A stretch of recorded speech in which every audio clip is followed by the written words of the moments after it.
ಒಂದು ದಿನ ಬಿಲ್ಲುಗಾರಿಕೆಯನ್ನು ಮಾಡ್ತಾ ಇದ್ದರು.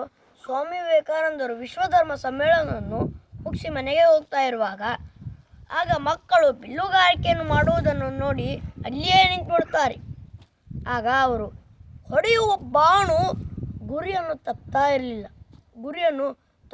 ಇರಲಿಲ್ಲ. ಅಲ್ಲಿಗೆ ಆ ಬಾಣು ಹೋಗ್ತಾ ಇರಲಿಲ್ಲ. ಅದನ್ನು ನೋಡಿ ಸ್ವಾಮಿ ವಿವೇಕಾನಂದವರಿಗೆ ಖುಷಿಯಾಯಿತು. ಏಕೆಂದರೆ ಮಕ್ಕಳು ತನ್ನ ಪ್ರಯತ್ನವನ್ನು ನಿಲ್ಲಿಸಲಿಲ್ಲ ಅಂತೂ ಖುಷಿಯಾಯಿತು. ಹೀಗೆ ಸ್ವಾಮಿ ವಿವೇಕಾನಂದವರು ಹೇಳ್ತಾರೆ, ನನಗೂ ಸಹ 2 ಸತಿ ಕೂಡಿ ಹೊಡೆದು ನೋಡ್ತೀನಿ ಎಂದಾಗ 10 ಬಾಣಗಳು ಹೊಡೆದರೆ 10 ಬಾಣಗಳು ಆ ಪಾಯಿಂಟ್ ಆ ಗುರಿಯನ್ನು ಮಾಡಿದಾರಲ್ಲ ಅಲ್ಲಿಯೇ ಹೋಗಿಸ್ತದೆ. ಆಗ ಮಕ್ಕಳು ಬೆರಗಾಗಿ ಕೇಳ್ತಾರೆ, ಸ್ವಾಮೀಜಿ ಇದನ್ನು ನೀವೆಲ್ಲ ಹೇಗೆ ಮಾಡ್ತೀರಿ ಎಂದಾಗ, ನಿಶ್ಚಿತ ಗುರಿ ನಮ್ಮ ಕಣ್ಣಲ್ಲಿ ಹೊಳೆಯುತ್ತಿದ್ದರೆ ಆ ಗುರಿಯನ್ನು ಮುಟ್ಟಬಹುದು ನಾವು ಎಂದು ಹೇಳಿದಾಗ ಮಕ್ಕಳು ಸಹ ಆ ನಿಶ್ಚಿತ ಗುರಿಯನ್ನು ನಮ್ಮ ಚಿತ್ತನ್ನು ಅದರ ಮೇಲೆ ಇಟ್ಟು ಹೊಡೆದಾಗ ಅವರ ಬಿಲ್ಲುಗಾರಿಕೆ ಸಫಲವಾಯಿತು. ಹೀಗೆ ಹೇಳ್ತಾರೆ, ಪಾಶ್ಚಿಮಾತ್ಯ ಬೌದ್ಧಿಕ ನಾಗರಿಕತೆಯನ್ನು ಟೀಕಿಸಿದರು. ವಿಶ್ವ ಸಹೋದರತೆ ಮತ್ತು ಸಹಿಷ್ಣುತೆ ಮತ್ತು ಸಹಬಾಳ್ವೆಗಳ ಮಹತ್ವವನ್ನು ಹೇಳಿದರು. ವಿಕೃತ ಮನಸ್ಸಿನ ಪತ್ರಕರ್ತ ಪ್ರಶ್ನೆ ಜಾಣ ತಿರುಗಿತು.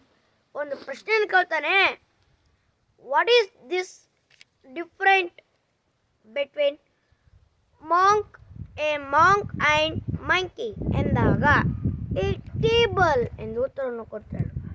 ಇದು ನಿಮಗೆ ಅರ್ಥವಾಯ್ತೋ ಅಲ್ಲ ಹೇಳ್ತೀನಿ. ಇಲ್ಲಿ ಮಧ್ಯದಲ್ಲಿ ಟೇಬಲ್ ಇದೆ, ಇಲ್ಲಿ ಸ್ವಾಮಿ ವಿವೇಕಾನಂದ ಕುಳಿತಿದ್ದಾರೆ, ಇಲ್ಲಿ ಪತ್ರಕರ್ತ ಕುಳಿತುಕೊಂಡಿದ್ದಾರೆ.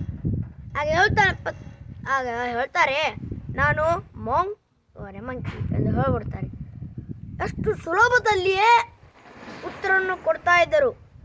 ವಿಶ್ವಧರ್ಮ ಸಮ್ಮೇಳನ 1893 ಅಮೇರಿಕಾದಲ್ಲಿ. ಪತ್ರಕರ್ತದ ಪ್ರಶ್ನೆ, ನಿಮ್ಮ ಗುರಿ, ನಿಮ್ಮ ರಾಮಕೃಷ್ಣ ನಿಮ್ಮ ಗುರು ಯಾರು ಎಂದಾಗ ಪತ್ರಕರ್ತ ಇನ್ನೊಂದು ಪ್ರಶ್ನೆಯನ್ನು ಕೇಳ್ತಾರೆ, ನಿಮ್ಮ ಗುರು ಯಾರು ಎಂದಾಗ ಅವರು ರಾಮಕೃಷ್ಣ ಪರಮಹಂಸ ಎಂದು ಹೇಳಲು ರೀತಿ ರೋಮಾಂಚನವಾಗಿತ್ತು. ನ್ಯೂಯಾರ್ಕ್ ಹೆರಾಲ್ಡ್ ಪತ್ರಿಕೆ ವರದಿ ಭಾರತದಂತಹ ಪುಣ್ಯವಂತ ದೇಶಕ್ಕೆ ಧರ್ಮ